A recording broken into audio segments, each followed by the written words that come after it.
कि पवन सिंह जिस दिन अच्छा गाना गाएंगे, पीना छोड़ देंगे, वो 8वीं शादी कर सकता है। लड़कियों को भी समझना चाहिए कि हम क्यों जा रहे हैं, आप पहले मुझे मार। दोस्तों आप लोग जानते हैं कि पवन सिंह और विनय बिहारी कितने करीब थे। ऐसा किसी को ऐसा कोई नहीं होगा जिसको नहीं पता होगा।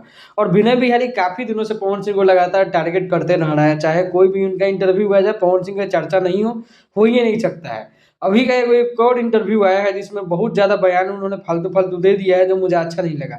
उन्होंने यहाँ तक बोल दिया कि पवन सिंह को अच्छा गाना गाना नहीं आता, अश्लील गाते हैं, दारू पीना छोड़ देंगे तबे सुधरेंगे, और बीजेपी के लिए दिन भर गाना गाते रहते हैं, तो वो तो बीजेपी के आदमी है। बाकी बहुत सारा बात उन्होंने बोला है। और एक और बहुत ज़्यादा पर्सनल टारगेट वाला बात जो बोला है कि पवन सिंह के पास लड़कियां जाती हैं तो लड़कियों को समझना चाहिए, वो 8वीं बार भी शादी कर सकता है। और दूसरा शादी करना उसके लिए कोई नई बात नहीं है, क्योंकि लड़कियां क्यों जाती हैं उनके पास।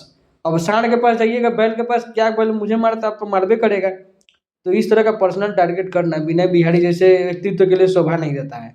और उनकी ये बातें अगर कोई पर्सनल खटास है, कोई पर्सनल बातें हैं, तो उनको पर्सनल जाके उनको सॉर्ट आउट करना चाहिए कि किसी के रिलेशनशिप के बारे में सांड बैल कह देना, दारू पिया कह देना, अच्छा गाना नहीं गाते हैं, ये सब कह देना कहीं से शोभा देता है। अगर आप कहते हैं कि पवन सिंह आपको चाचा बोलते हैं और पी के का तो बाप भी बोलते हैं, तो इस तरह की बातें पर्सनल बातें हैं ये।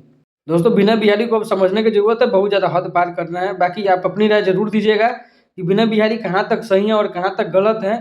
बाकी मेरा तो राय यही है कि बिना बिहारी जो बोल रहे हैं दिमाग उनका सही जगह पे है नहीं। चैनल से जुड़े रहिए, लाइक से सब्सक्राइब कर लीजिए।